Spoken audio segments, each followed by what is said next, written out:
The gas station stood alone under a canopy of stars, a lone beacon of light in the vast empty countryside. It was a modest establishment, the kind where travelers refueled before disappearing back into the night. For Lisa, the night shift was usually uneventful, a monotonous routine of restocking shelves and brewing endless pots of coffee. But tonight felt different.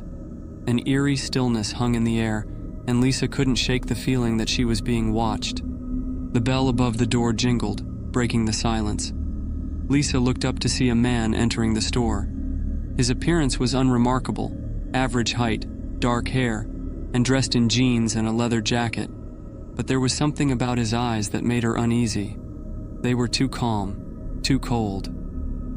"Evening," he said, his voice smooth and low. He wandered the aisles, his movements slow and deliberate, as if he had all the time in the world. Lisa forced a smile. "Can I help you find anything?" He glanced at her, and for a moment, their eyes locked. Lisa felt a chill run down her spine. "Just browsing," he replied. She nodded and returned to her task of organizing the candy display, but she couldn't focus. Every time she looked up, he was watching her. Minutes ticked by, feeling like hours. The man finally approached the counter with a pack of gum. "Is that all for you?" Lisa asked, her voice wavering slightly. He smiled, a thin, almost predatory smile. "For now." Lisa rang up the purchase, her hands trembling slightly. "That'll be $1.50. He handed her the money, their fingers brushing briefly. His touch was ice cold. "Thanks," he said, still smiling that unsettling smile. He turned and walked out the door, the bell jingling behind him. Lisa exhaled deeply, realizing she had been holding her breath. She watched through the window as the man got into his car, a sleek black sedan, and drove off. But the unease lingered. She checked the clock, only a few more hours until her shift ended. She tried to shake off the encounter and return to her duties, but the feeling of being watched remained. An hour later, the bell jingled again. Lisa looked up, expecting another late-night traveler, but her heart sank. It was the same man. "Forgot something?" she asked, trying to keep her voice steady. He smiled that same unnerving smile. "Just thought I'd keep you company." Lisa's pulse quickened. "I'm fine, really. You don't need to—" He interrupted her, leaning on the counter. "It's a quiet night, not much traffic. Must get lonely out here." Lisa swallowed hard. "Sometimes. But I manage." He reached into his jacket pocket and pulled out a pack of cigarettes. "Mind if I smoke?" "Actually, we don't allow smoking inside." He shrugged and put the pack away. "Fair enough. So tell me, Lisa, do you enjoy working here?" She stiffened. "How do you know my name?" He tapped the name tag pinned to her shirt. "It's right there." Lisa forced a laugh, feeling foolish. "Right. Of course." The man stared at her for a long moment before finally saying, "I'll be outside if you need anything." He walked out, lighting a cigarette as he went. Lisa watched him through the window, his figure illuminated by the dim glow of the gas station lights. He leaned against his car, exhaling clouds of smoke. She grabbed her phone and dialed the number of the local sheriff's office, her hands shaking. "Hi, this is Lisa at the Countryside gas station. There's a man here who's making me uncomfortable. Could you send someone to check things out?" "We'll have a deputy there in about 20 minutes, the dispatcher replied. "Thank you," Lisa said, relief flooding her. She hung up and glanced outside. The man was still there, watching her with those cold, predatory eyes. She hoped the deputy would arrive soon. The minutes dragged on, each second feeling like an eternity. Lisa kept glancing at the clock, willing time to move faster. Suddenly, the man flicked his cigarette away and started walking towards the door again. Lisa's heart raced as she tried to think of an excuse to keep him outside, but it was too late. The bell jingled, and he was back inside. Lisa tried to maintain her composure as the man re-entered the gas station. He moved slowly, almost languidly, as if savoring the fear he was instilling in her. He approached the counter and leaned forward, his eyes boring into hers. "Do you mind if I use your restroom?" he asked, his voice smooth but with an undertone that sent chills down her spine. "Sure, it's in the back," Lisa replied, pointing to the narrow hallway that led to the restrooms. She hoped he wouldn't linger too long. The man gave her a nod and walked down the hallway, disappearing from sight. Lisa took the opportunity to check the time again. 10 more minutes until the deputy was supposed to arrive. She paced behind the counter, her nerves fraying with each passing second. A sudden noise from the hallway made her jump. It sounded like something had fallen. She hesitated, torn between her duty to check on the noise and her instinct to stay behind the safety of the counter. Finally, she grabbed a flashlight and cautiously made her way down the hallway. "Hello? Everything okay back here?" she called out, her voice echoing off the tiled walls. There was no response. She reached the restroom door and knocked softly. "Sir? Are you all right in there?" Still no answer. Lisa's hand shook as she turned the doorknob and pushed the door open. The restroom was empty. She let out a shaky breath, relieved but puzzled. Where had he gone? A sudden realization hit her, and she quickly turned back toward the store. Had he gone out the back door? She hurried back to the main area, scanning for any signs of his presence. The store was eerily quiet, the only sound the hum of the refrigerator units. Then she saw it, a shadow moving near the storage room door. Her heart pounded in her chest as she crept closer, flashlight beam cutting through the darkness. The storage room was always kept locked. How had he gotten inside? Lisa reached for the door handle, but before she could turn it, the door swung open, and the man stood there, a sinister smile on his face. "Looking for me?" he asked, his voice dripping with malice. Lisa stumbled back, her mind racing. "What do you want?" she demanded, her voice shaking. He stepped out of the storage room holding a crowbar. "Just a little fun," he replied. "You seemed so lonely out here." Lisa's eyes darted around the store, searching for anything she could use to defend herself. Her mind flashed to the security button under the counter, but she knew she wouldn't make it in time. The man advanced slowly, enjoying the fear he was causing. In a desperate move, Lisa grabbed a can of pepper spray from the shelf and aimed it at him. "Stay back!" she shouted. He laughed, a cold, chilling sound. "Do you really think that will stop me?" Lisa's hand trembled as she held the spray, her finger poised on the trigger. The man's eyes narrowed, and he lunged at her. She sprayed wildly, hitting him in the face. He screamed, dropping the crowbar and clutching his eyes. Seizing the opportunity, Lisa ran behind the counter and hit the security button, her heart pounding. The man's screams turned to curses as he stumbled around, blinded by the pepper spray. Moments later, the bell jingled, and a deputy burst through the door, gun drawn. "What's going on here?" he demanded. Lisa pointed to the man, who was still writhing in pain. "He attacked me," she said, her voice shaking with relief. The deputy quickly handcuffed the man and led him outside, radioing for backup. Lisa sank to the floor behind the counter, tears streaming down her face. She had never been so terrified in her life. As the deputy returned to take her statement, Lisa realized how close she had come to a terrible fate. The suburban gas station was a familiar sight to anyone who lived in the small town of Millville. Located on the outskirts, it served as a pit stop for both locals and travelers. Emma had been working there for 6 months, juggling night shifts to save up for college. The job was usually quiet, offering her plenty of time to study between customers. It was a Thursday night, and the air was heavy with the promise of rain. Emma was alone as usual, her coworker having left just after sunset. The fluorescent lights buzzed softly, casting a sterile glow over the rows of snacks and drinks. Emma leaned against the counter, flipping through her biology textbook, when the door chimed. A man and a woman entered, both looking disheveled. The man had a scruffy beard and wore a flannel shirt.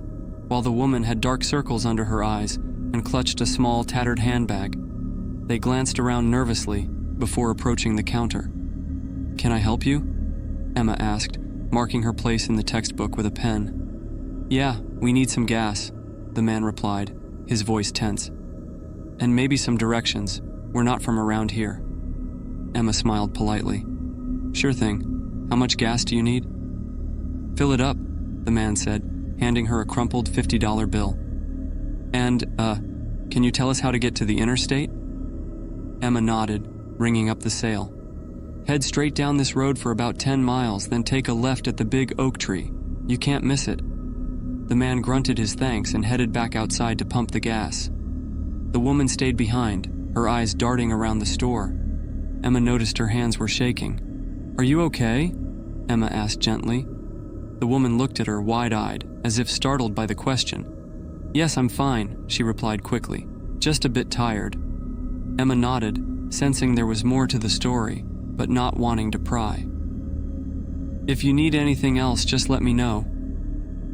The woman offered a weak smile and walked outside to join the man. Emma watched them through the window, the uneasy feeling in her stomach growing. Something about the couple seemed off, but she couldn't put her finger on it. A few minutes later, the man returned, his face flushed and angry. "The pump's not working," he snapped. Emma frowned. "Let me check." She stepped out from behind the counter and followed him outside. The air was cool and damp, and she could smell the rain on the horizon. She walked over to the pump, which indeed seemed to be malfunctioning. "Hold on," she said, kneeling down to inspect it. As she fiddled with the pump, she heard a faint noise behind her. She turned, but the man was just standing there, watching her with an intense gaze. The woman was nowhere to be seen.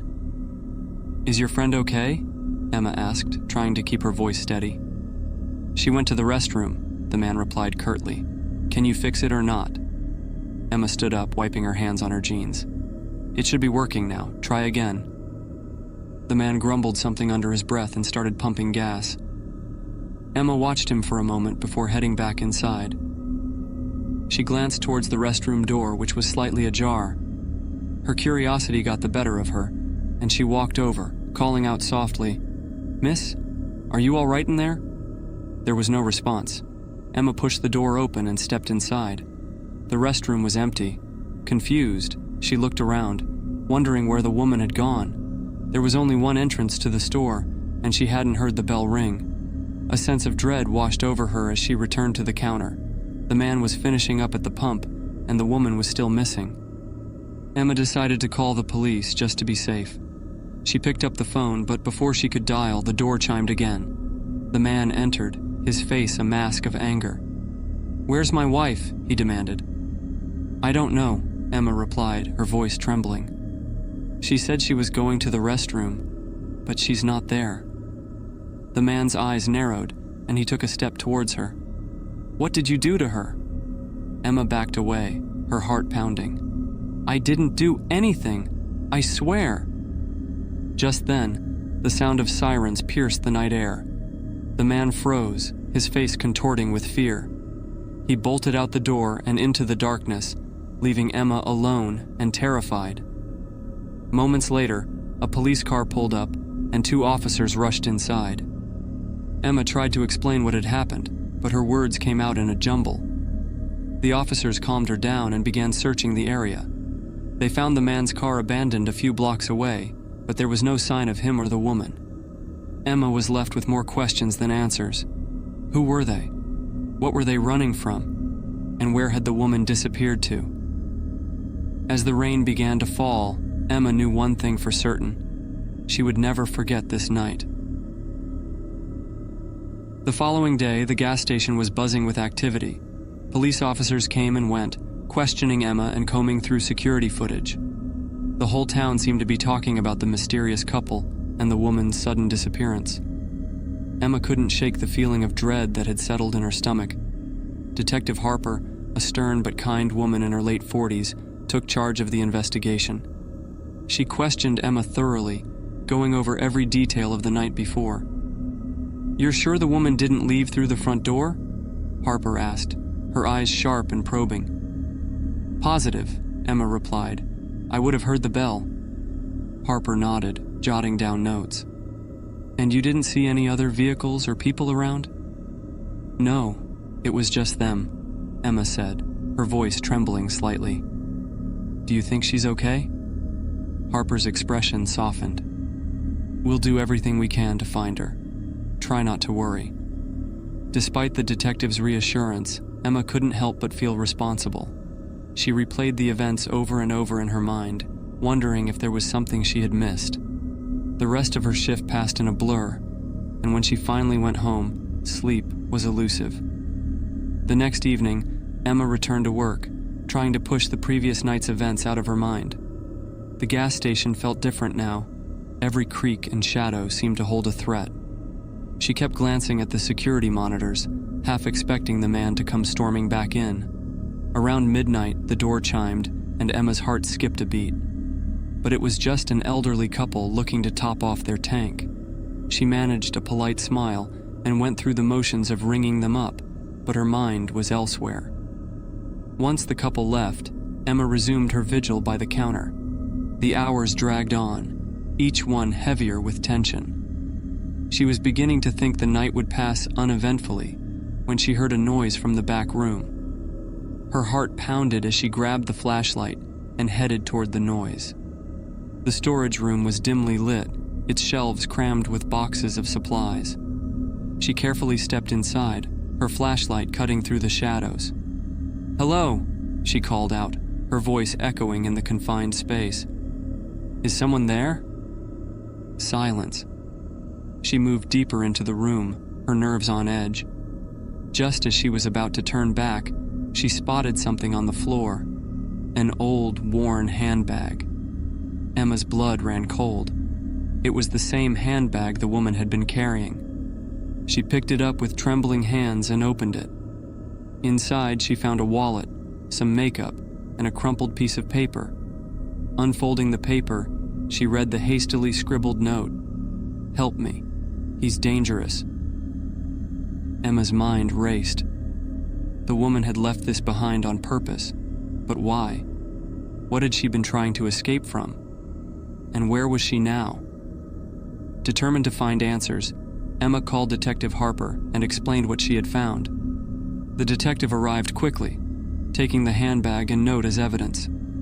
"This changes things," Harper said, her expression grave. "We need to find this woman, and fast."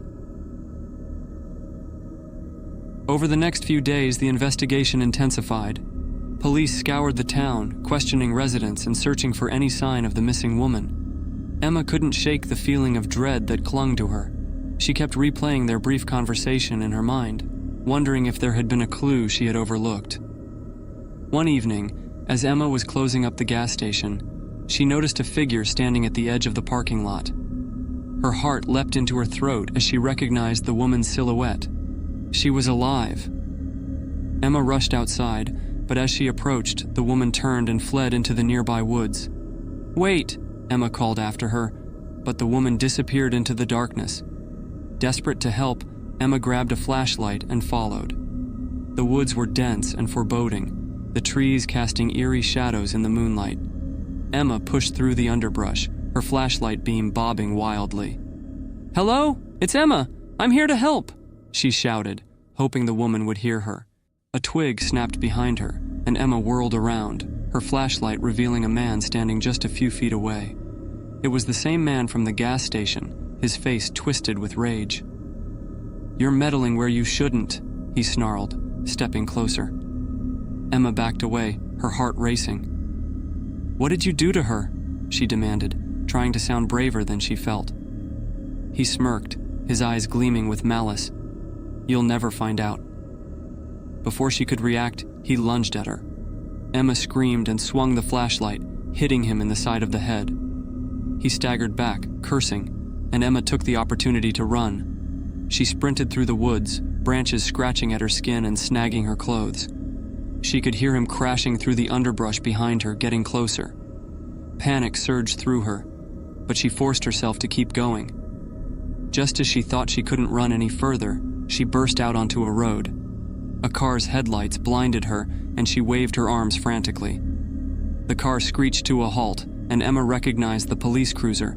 Detective Harper jumped out, her gun drawn. "Get in!" she shouted. Emma didn't hesitate. She dove into the back seat and Harper sped off, leaving the man behind. Emma's breaths came in ragged gasps, her entire body shaking. "You're safe now," Harper said, glancing at her in the rearview mirror. "We'll find her, I promise." Emma nodded, tears streaming down her face.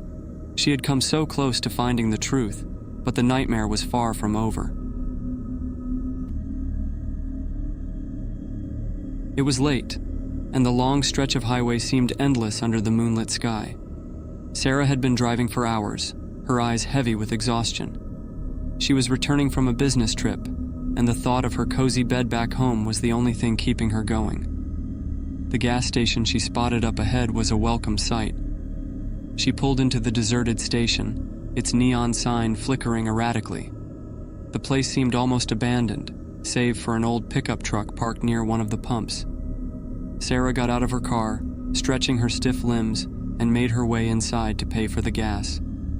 The interior of the station was dimly lit, the shelves stocked with the usual assortment of snacks and drinks. An elderly man stood behind the counter, his face lined with years of hard work. He looked up as she entered, giving her a nod. "Evening," he said gruffly. "Fill her up?" "Yes, please," Sarah replied, handing over her credit card. As the man processed the transaction, Sarah noticed a young woman sitting in the corner, her head resting on her arms. She looked tired and worn, her clothes dusty and torn. "Is she okay?" Sarah asked, nodding towards the woman. The old man glanced over, a hint of concern in his eyes. "She showed up a few hours ago, said she was hitchhiking and got dropped off here. Been trying to find a ride ever since." Sarah felt a pang of sympathy. "Where's she headed?" "Not sure. Just said she needed to get to the next town over." Sarah hesitated, thinking about the stories her mother used to tell her about the dangers of picking up hitchhikers. But the woman looked so helpless, and the next town was only a short drive away. "Maybe I could give her a lift," Sarah said, the words out of her mouth before she could reconsider. The old man raised an eyebrow. "You sure about that, miss? It's late, and you don't know her." "I know," Sarah admitted, "but it feels wrong to leave her here. I'll be careful." The old man shrugged, handing back her card. "Suit yourself." Sarah approached the young woman, who looked up as she neared. Her eyes were red-rimmed, and she looked like she hadn't slept in days. "Hi," Sarah said gently. "I heard you needed a ride. I'm heading to Millville, if that helps." The woman's face lit up with relief. "Oh, thank you. I've been stuck here for hours. I just need to get to Millville." "Great. I'm Sarah, by the way." "Anna," the woman replied, standing up and shouldering a small backpack. They walked out to Sarah's car, the cool night air a welcome relief from the stuffy interior of the gas station. As they drove off, the old man watched them through the window, a worried expression on his face. The highway was quiet, the only sounds the hum of the engine and the occasional rustle of wind through the trees. Sarah tried to make small talk, but Anna's responses were short and distracted. It wasn't long before Sarah noticed something strange. Anna kept glancing behind them, her eyes darting to the rearview mirror. Her hands were clenched tightly in her lap, and she seemed unable to relax. "Is everything okay?" Sarah asked, trying to keep her voice calm. Anna's head snapped around, her expression tense. "Yes, it's just, I'm a little on edge. You never know who might be following you out here." Sarah frowned, her own nerves starting to fray. "Do you think someone is following us?" Anna hesitated, then shook her head. "No, it's probably nothing. I'm just being paranoid." But Sarah couldn't shake the uneasy feeling that had settled in her chest. She kept one eye on the road and the other on the rear-view mirror, half expecting to see headlights appear behind them. They drove in silence for a while, the tension in the car growing with each passing mile. Finally, Anna spoke again, her voice barely above a whisper. "Do you believe in ghosts?" Sarah glanced at her, startled by the question. Ghosts? Not really. Why do you ask? Anna's eyes were wide and haunted. Because sometimes I think I'm being followed by one. Sarah's grip on the steering wheel tightened. What do you mean? Anna took a deep breath, her voice trembling. A few months ago, I was hitchhiking like this. I got picked up by a man in a truck. He seemed nice at first, but then he started acting strange. He kept talking about how he could never let me go, how we were destined to be together forever. Sarah's heart pounded in her chest. What happened? Anna looked out the window, her eyes distant. I managed to escape, but not before he tried to kill me. I barely got away with my life. Since then, I've felt like he's always there, just out of sight, waiting for his chance. Sarah's blood ran cold. Are you saying he's following us now? I don't know, Anna whispered, but I can feel him. He's out there. Sarah's mind raced. She wanted to dismiss Anna's story as the product of a traumatized mind, but the fear in the woman's eyes was all too real. She glanced at the rearview mirror again, her heart skipping a beat as she saw a pair of headlights far behind them. She took a deep breath, trying to steady her nerves. Okay, let's stay calm. We'll keep driving to Millville, and if we see any signs of trouble, we'll call the police. Anna nodded, her hands still trembling. Thank you, Sarah. I don't know what I'd do without you. They drove in silence, the tension in the car palpable. The headlights behind them grew closer, and Sarah's grip on the steering wheel tightened. She had to stay focused, had to keep them both safe. As they neared Millville, the headlights suddenly swerved and sped up, closing the distance between them. Sarah's heart pounded in her chest as she pressed down on the accelerator, trying to put some distance between them and the pursuing vehicle. He's coming, Anna said, her voice a mix of fear and resignation. He found me. Sarah's mind raced. She had to do something, had to get them to safety. She spotted an upcoming exit and took it, hoping to lose their pursuer on the back roads. The car behind them followed, its headlights glaring in the rearview mirror. Sarah swerved onto a narrow, winding road, her hands shaking as she tried to keep control of the vehicle. The pursuing car matched her every move, closing in with terrifying speed. There's a police station up ahead, Sarah said, her voice tight with fear. We'll head there. Anna nodded, clutching her backpack to her chest. Just hurry. Sarah's heart raced as she sped down the dark road, the police station's lights finally coming into view. She pulled into the parking lot, screeching to a halt. The pursuing car stopped at the entrance, its headlights illuminating them like a spotlight. Run! Sarah shouted, grabbing her phone and jumping out of the car. Anna followed, and they sprinted towards the police station. The door flew open, and a police officer stepped out, his hand on his holstered gun. What's going on here? He demanded. That man! Anna gasped, pointing towards the car. He's trying to kill us. The officer's eyes widened, and he quickly called for backup. The car's headlights dimmed, and the vehicle slowly backed away, disappearing into the night. Sarah and Anna collapsed onto the steps of the police station, their bodies shaking with adrenaline. The officer helped them inside, taking their statements and assuring them they were safe now. But as Sarah sat there, her mind still reeling, she couldn't help but wonder if they had truly escaped. The man's shadow loomed large in her thoughts, a reminder that some nightmares never really end. The police officer, Officer Grant, took their statements with a calm, methodical approach. Sarah detailed the events leading up to their frantic dash to the station, while Anna, still shaken, recounted her harrowing experience with the man who had tried to kill her months ago. Officer Grant nodded as he listened, jotting down notes. We'll put out an APB on the vehicle and the man. You're safe here for now. We'll keep a close watch on the station tonight. Sarah and Anna were given a small room to rest in, while the officers began their search. The room was sparse but felt like a sanctuary compared to the terror of the open road. Anna sat on the edge of the cot, her eyes distant and haunted. Thank you for helping me, she said softly, looking at Sarah. I don't know what I would have done if you hadn't stopped. Sarah managed a weak smile. Anyone would have done the same. I'm just glad we made it here safely.